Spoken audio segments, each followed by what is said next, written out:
তারেক রহমান সাহেব খালেদা জিয়া আজকে ইন্তেকাল করেছেন।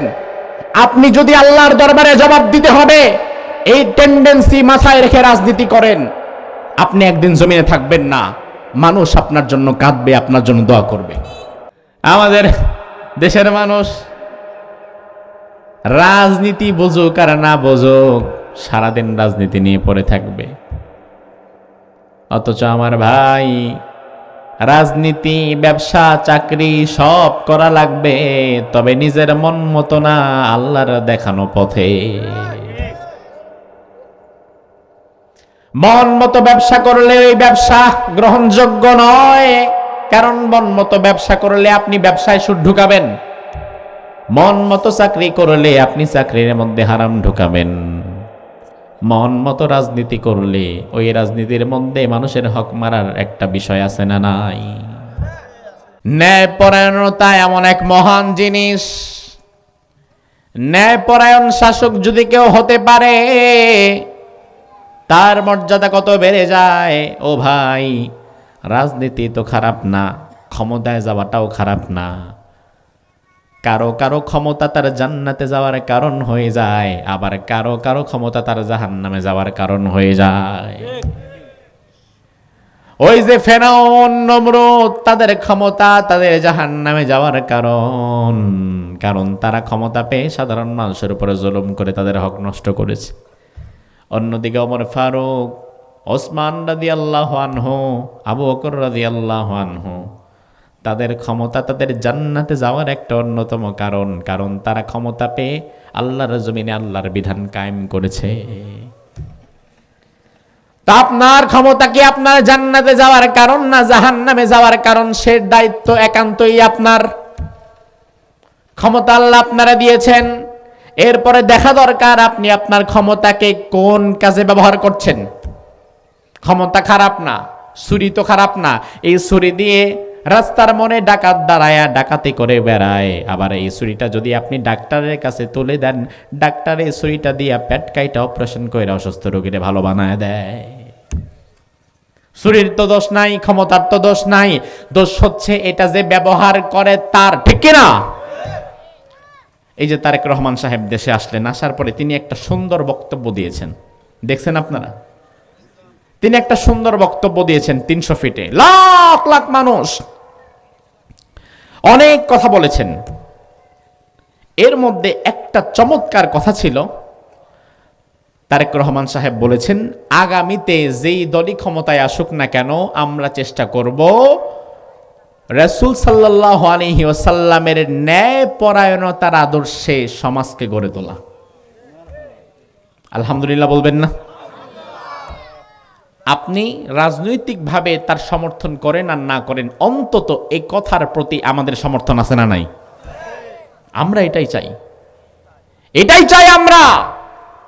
আপনি ইসলাম কায়েম করে ফেলবেন, অমুক করবেন, তমুক করবেন, দরকার নাই। আপনি সবার আগে ইনসাফ কায়েম করেন, ইনসাফ করেন, ইনসাফের বাংলাদেশ কায়েম করে দেখান। কারণ ইনসাফ কায়েম হলে ইসলামের 80% কায়েম হয়ে যায়, আর ইনসাফ কায়েম না থাকলে ইসলামের 1 ভাগও আসে না। আল ইনসাফু ক্বাবলাল ইসলাম, ইসলামের আগে ইনসাফ। এজন্য বিশ্বনবী মক্কাতে যতদিন দাওয়াত দিয়েছেন, হেলফুল ফুজুল কায়েম করে যতবার দাওয়াত দিয়েছেন, ইসলামের দাওয়াত আগে দেন নাই, আগে ইনসাফের দাওয়াত দিয়েছেন। আগে সমাজ থেকে জুলুম, অত্যাচার, দ্বিচারিতা, বৈষম্য এগুলো দূর করার জন্য রাসূল কাজ করেছেন। ইনসাফ নাই, কিচ্ছু নাই। এজন্য ইনসাফের বাংলাদেশ যদি কায়েম করতে চান, তাহলে কত দল মত তন্ত্র মন্ত্র সবকিছু দিয়ে ইনসাফ কায়েম করা যাবে না। ইনসাফ কায়েম করতে গেলে রাসূলের আদর্শের ভিত্তিতে ইনসাফ কায়েম করা লাগবে। রাসূল যেভাবে ইনসাফ করেছেন ওইভাবে ইনসাফ করা লাগবে। আজ সমাজে ইনসাফের কথা বলার লোক নাই। এই সমাজে যত মানুষ খুঁজে পাবেন, সব মানুষ নিজের দলের কথা বলে, নিজের মতের পক্ষে যুক্তি দাঁড় করায়, নিজের ধান্দাবাজি যেন ঠিক থাকে সেইভাবে কথা বলে। কারণ এই সমাজের অধিকাংশ মানুষ নিজেরাও ইনসাফ চায় না, তার কারণ তারা চিন্তা করে ইনসাফ যদি করে আর বাংলাদেশে যদি ইনসাফ প্রতিষ্ঠা হয়, আমি যে এত বছর যাবত অন্যের জমি আত্মসাৎ করে খাইতেছি, ইনসাফ কায়েম হইলে তো এটা থাকবে না। আমি যে মানুষের উপর জুলুম করে চলছি, ইনসাফ কায়েম হলে তো এটা থাকবে না। হাজী সাহেব হজ করে কপালে দাগ ফালায় দিছে, এখনো নিজের বোনের জমিটা নিজের বোনটাকে বোঝায় দেয় নাই, এমন মানুষও সমাজে আছে না নাই? তো ইনসাফ কায়েম হলে তো এটা থাকবে না। সমাজের ধনীরা মনে করে ইনসাফ কায়েমের দরকার নাই, কারণ এই সমাজের ধনীরা পয়সাওয়ালারা পয়সা কামায় কিভাবে? আপনাদের ঘাড়ে পাড়া দিয়েই তো পয়সা কামায়। গরিব মানুষের রক্ত চুষেই তো পয়সা কামায়। গার্মেন্টসের মালিক ঈদের সময় বেতন দেয় না, বোনাস তো আরো পরের বিষয়।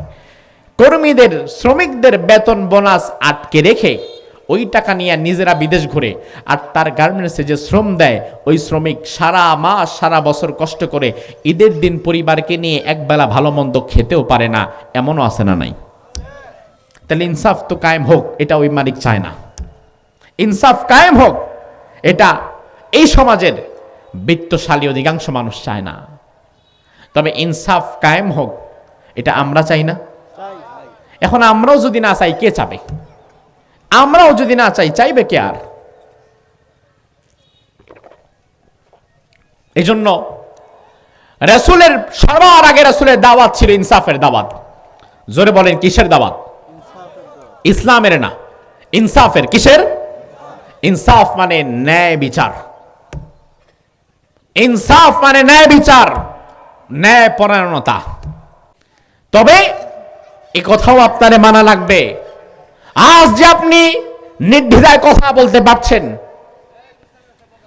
এই পোস্টারটা যে আজ এভাবে সাজাতে পারছেন, আরেকটা দল ক্ষমতায় আসুক, পোস্টারটা আর এভাবে সাজাতে পারবেন না। এখন যেমন পোস্টারে আলেমদের নাম রেখেছেন সবার আগে, তখন এলাকার চোর বাটমার বদমাইশদের নাম রাখা লাগবে সবার আগে। তাহলে আপনি যে এই মুহূর্তে কথা বলতে পাচ্ছেন, আজ খালেদা জিয়ার জানাজা হচ্ছে, লাখ লাখ মানুষ তার জানাজায় শরীক হচ্ছে, আমরা মাহফিল থেকে আস্থার জন্য দোয়া করছি, আপনারা মসজিদ থেকে দোয়া করছেন। বিশ্বাস করেন, জুলাই বিপ্লব না হলে, স্বৈরাচার যদি আজও টিকে থাকতো, তাহলে খালেদা জিয়ার নামাজের জানাজায় 10 জন মানুষকে হয়তো দাঁড়াইতেও দিত না।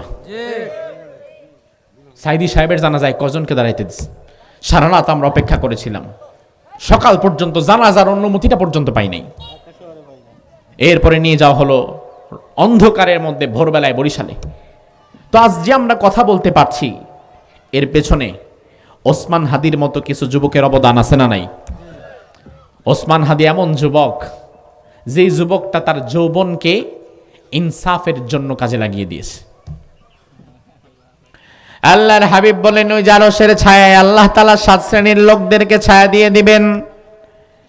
এর মধ্যে 1 নাম্বার হচ্ছে ইমামুন আদিল, ন্যায় পরায়ণ শাসক। 1 নাম্বার কারা? 2 নাম্বার বিশ্বনবী বললেন, ওয়াশাবুন নাশা ফি ইবাদাতিল্লাহি আযজা ওয়া জাল্লা।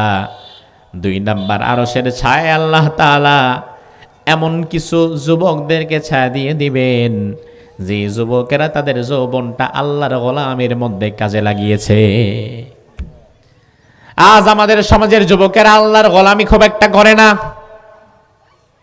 আজ আমাদের সমাজের অধিকাংশ যুবক আল্লাহর গোলামি বাদ দিয়া নিজের দল আর নিজের নেতার গোলামিতে লিপ্ত হয়ে গেছে।